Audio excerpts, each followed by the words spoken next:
Hi, I'm Arthur Sherwood, and I'm your story host. In this episode, we share a piece of the Florex story, a family-owned and operated business located in San Ramon, Costa Rica. Florex is most well known for its high-quality, safe, and natural cleaning supplies. And we found the multi-generational story to just keep getting more and more interesting and inspiring as we met the people of Florex, including the current CEO Esteban and his father, who now focuses his time at Lecanto. So the story, okay. So everything starts, as I mentioned. My dad is here from San Ramon. Yes. Grew up in a big family of 14 brothers and sisters, and then when he was 18 years old, he decided to leave the country with the Catholic Church and go do missionary work. Basically, what he mainly did was try to teach people how to have different ways of income. Work with metal, work with wood, technical classes like electricians, things like that. A stable income gives a person a sense of self-value, give them money to solve other issues that probably will solve in different ways. And it's one of the most impactful ways you can give to a community. He came back to Costa Rica, worked around for like 2 years. He was a teacher, a bus driver, many different things. Here in San Ramon? Here in San Ramon, in Costa Rica. He worked with tourism too.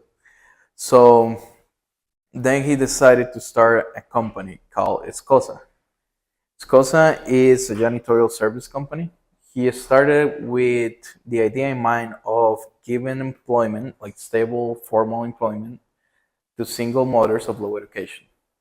Normally in Costa Rica and Latin America, single mothers low education end up working cleaning houses, and not with the best formal benefits of a stable employment. Sure. So different hours, different pay, many different things. So he started the company with that idea in mind. So it was a janitorial company. It was a janitorial company. Hiring that particular set of people. So this is one of the businesses you're overseeing. Yeah. Okay. The impact that he's been able to do, we quantified 2 years ago. There were around 12,000 people that had a work in Escosa. Yeah. They do come and go in different scenarios. Sure. 4-year contract, things like that. But it was around like 12,000 people. That's amazing. That work in Escosa. We always take into account the 3 main pillars. You gotta have the environmental side, the environmental pillar. You gotta have the social side, and you need to have the economic side. Because it's for your companies, because it's a company. It's not a non-profit. Right. So it's a company that is supposed to make money and resources. Then to continue with the story from there, he started to notice a pattern. So people were getting sick. They were getting skin allergies. They were getting breathing allergies, eye irritation, many different symptoms.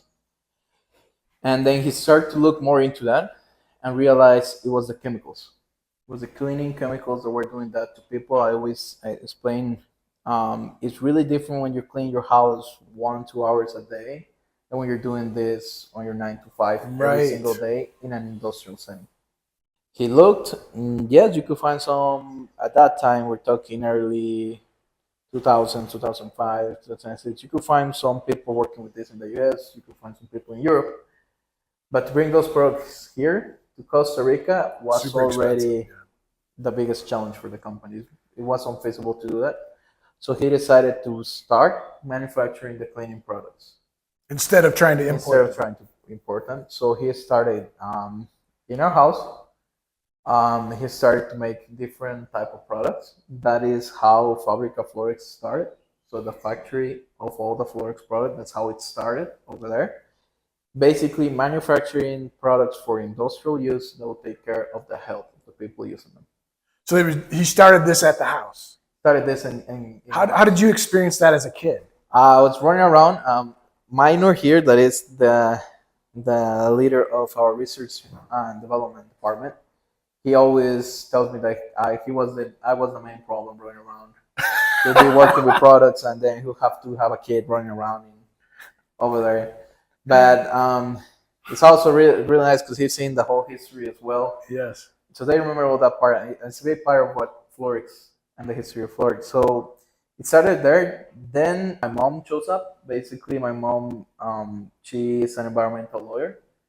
In her earlier stages of the career, she worked mainly with protected areas and in the indigenous population. So she worked on the legislation and working on how to legalize and help them, like bring their land that is in the middle of a national park or in the middle of the mountain, Right. to work with the system that is established for the rest of the country, so they can have legal ownership of that land and avoid many of the issues that comes with not having the land legally owned. Right. So this is happening all across Costa Rica. So this is happening all across.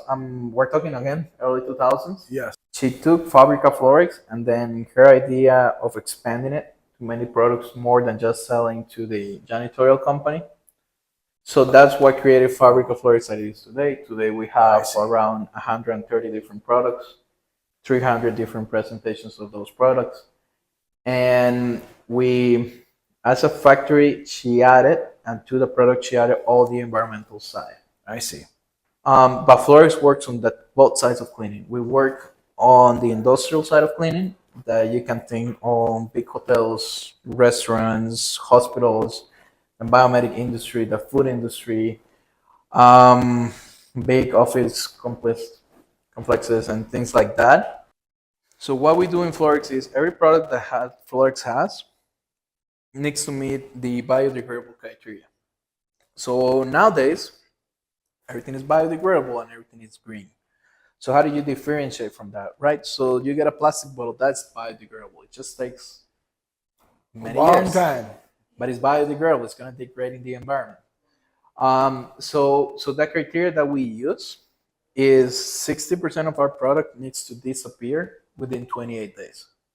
Oh, That is that criteria once it reaches the environment, and it needs to be in the environment, not in a controlled biodegradable environment. just in the normal environment. In the normal environment. So what we do in that sense is we look on the EPA list. There's the European Union list of forbidden raw materials, and then we have our own. So there's 3 criteria to buy any raw material. Okay. And from there, we do a whole study on the different providers that we have. So I'll go talk to my distributor of the importer and tell him, hey, what are your sustainability criteria? What are your manufacturers that are making these raw materials, sustainability criteria and social criteria? And then we go to choose the ones that have the highest rating in that study that we do. 80% of what we buy is classified as A in our sustainability study. So it's about 90, 85 on meeting all the sustainability criteria. Those are the providers that give us 80% of our raw materials. So you get the raw materials to make your cake, for example. And then from there, you start choosing how to use those.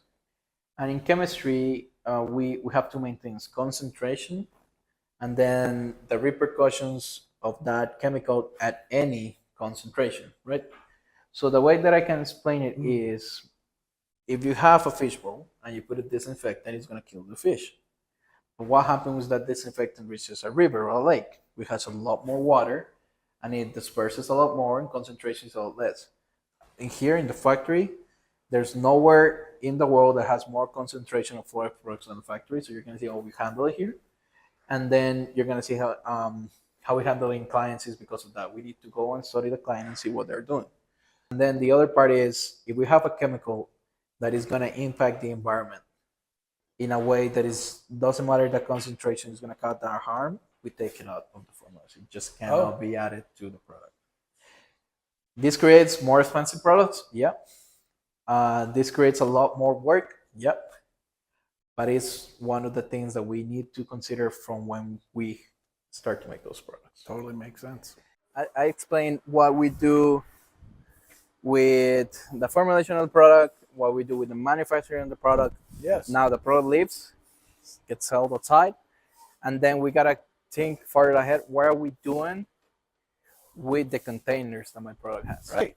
So plastic, for me, is a misuse material.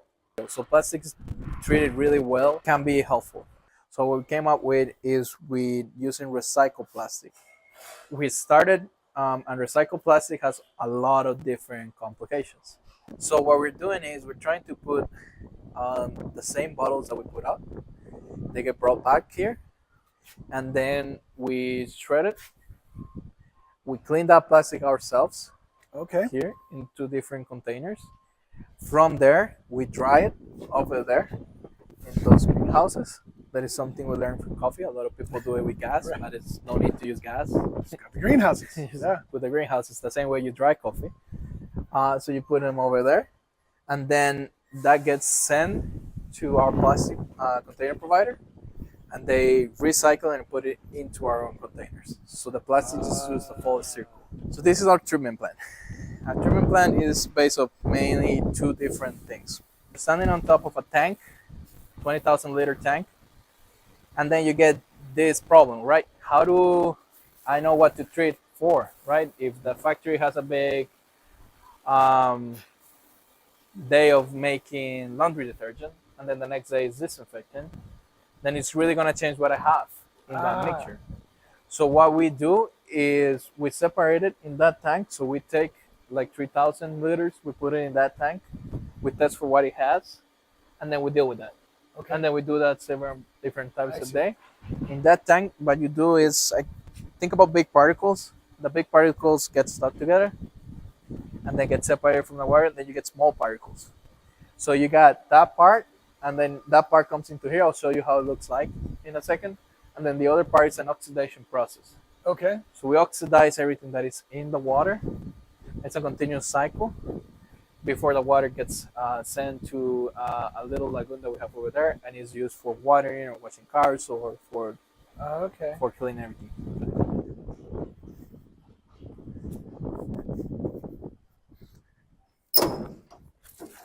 It's really hot, so we probably shouldn't go in, because this one's actually hot. yeah. So that's how we avoid using gas to dry the plastic. Just here dirty, and then that's over there. We just dry it and dry it and dry it Makes total sense. until you get all the water out.